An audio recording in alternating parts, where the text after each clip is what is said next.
Voilà, merci, bienvenue à vous tous. Salutations à vous tous partout, vous êtes branchés, connectés. Je suis Boloa à la présentation.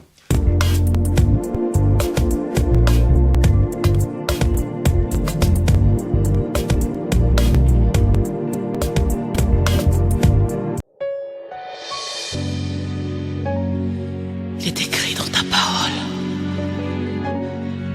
Quand tu envoies ton ouais en mission, tu lui donnes l'esprit sans mesure. Saint-Esprit.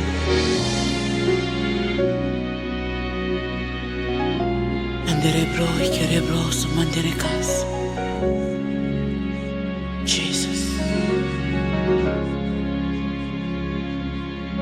Seigneur, je vous salue au nom de Jésus-Christ qui est notre sauveur. C'est la sœur Gloria Kazadi à partir de Cape Town.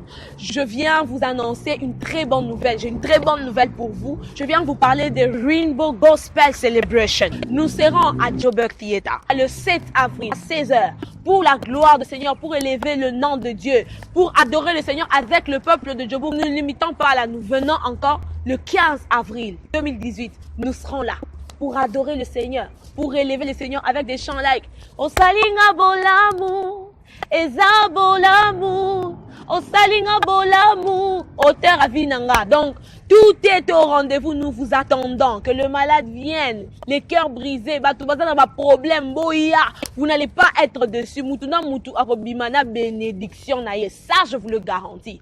Alors, je vous attends, achetez vos billets, 50 rentes, 100 rentes, achetez vos billets. Vous n'allez pas être dessus. Que Dieu vous bénisse, je vous aime beaucoup.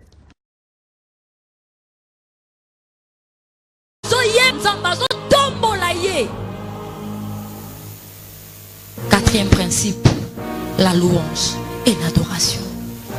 Oza mon Christ, nzembo oyo kokyo tombole la nzambe na yo oyebi yango te. Alors il faut faire attention. Dans le baki il y a 5 mois, nazalaki na frère Alain Moloto.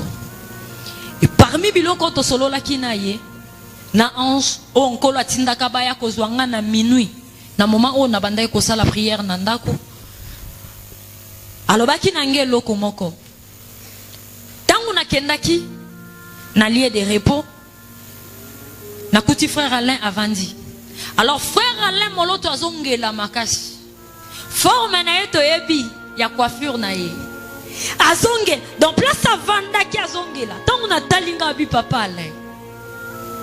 Ange yebi singa lobi o reconnaître ndenge ninga bia moi na moni ça va parce que balakisa kinga pasteur moko akufa na reconnaîtra qui était. Et c'est là qui ange la qui s'engage azala qui nanu na mokili. Na comprendre que ça pasteur wana simana eko kolobezai.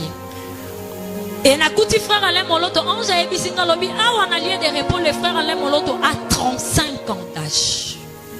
Amen. Ba adorateur tong bazo kende bakenda ya olembate. Seigneur a kiti saraba âge. Et ça principe ezo sala matango mo Kristo nyonso azokufa.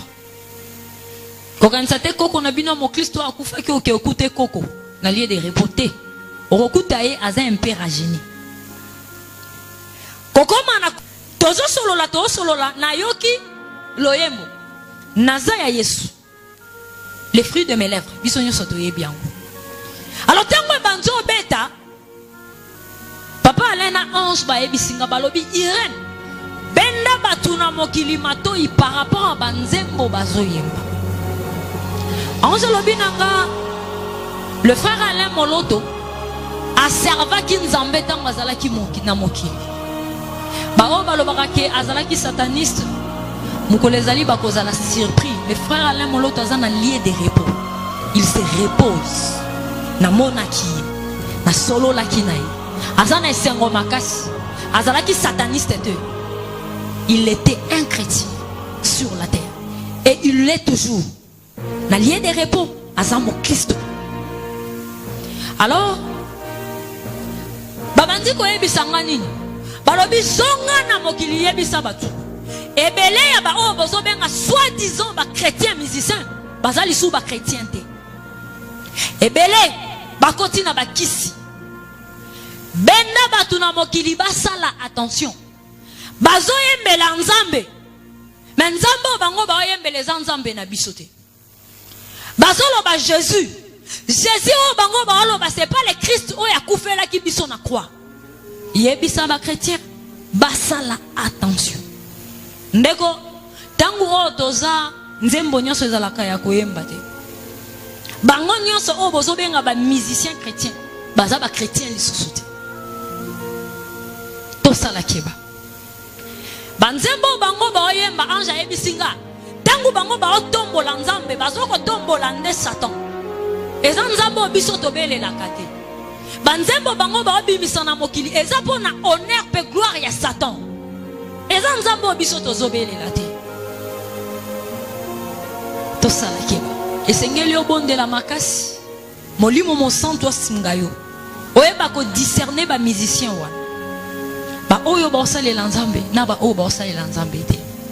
Eloko moko lisuba ebisenga balobi benda bato na mokili matoi.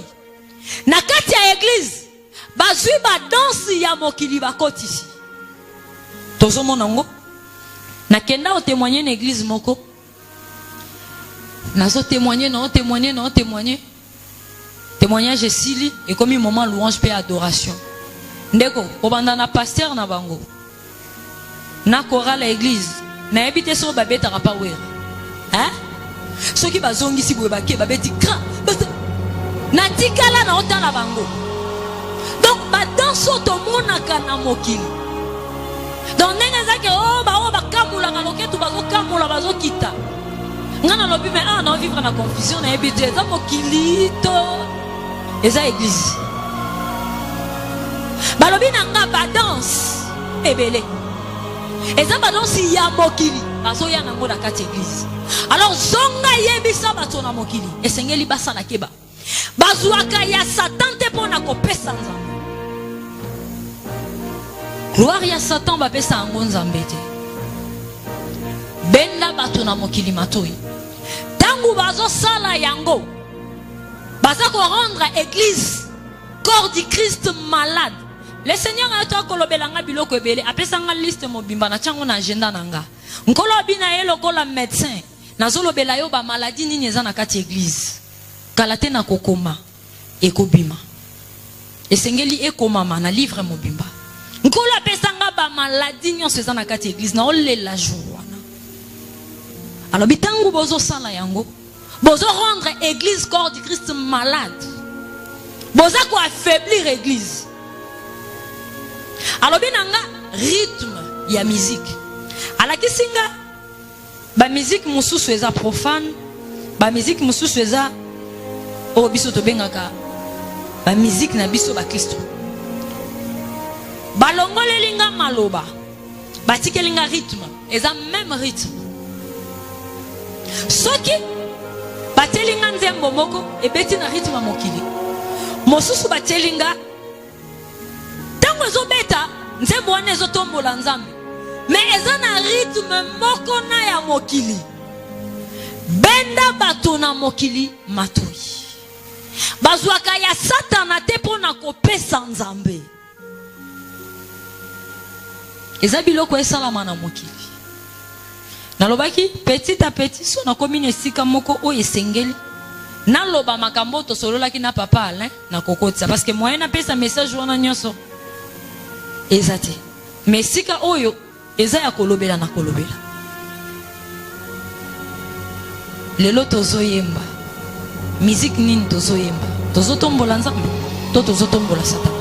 Ba danse o tozobina na kati église. Tango bozo sala biloko wana na kati église, boza ko affaiblir église. Le Seigneur m'a dit église est en malade. Église est obéla. Tango apesa inga ba symptôme na lelaki. Pour ba symptôme est belé makasi. Et ba symptôme ya maladie eza ko toucher presque ba département nyonso. Ya église.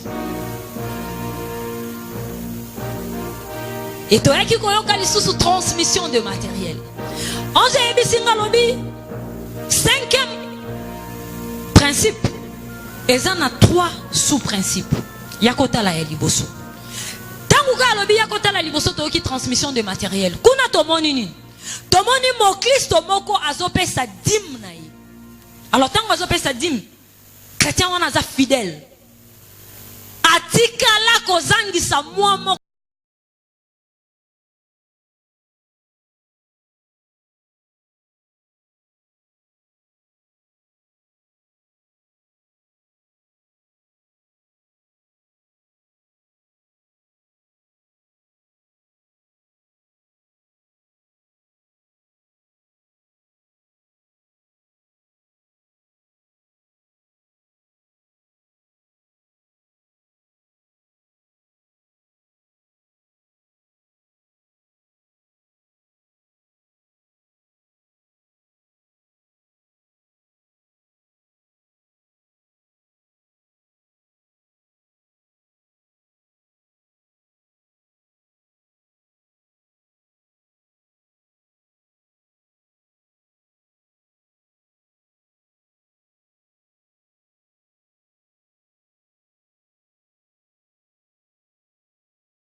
aobima na vino te.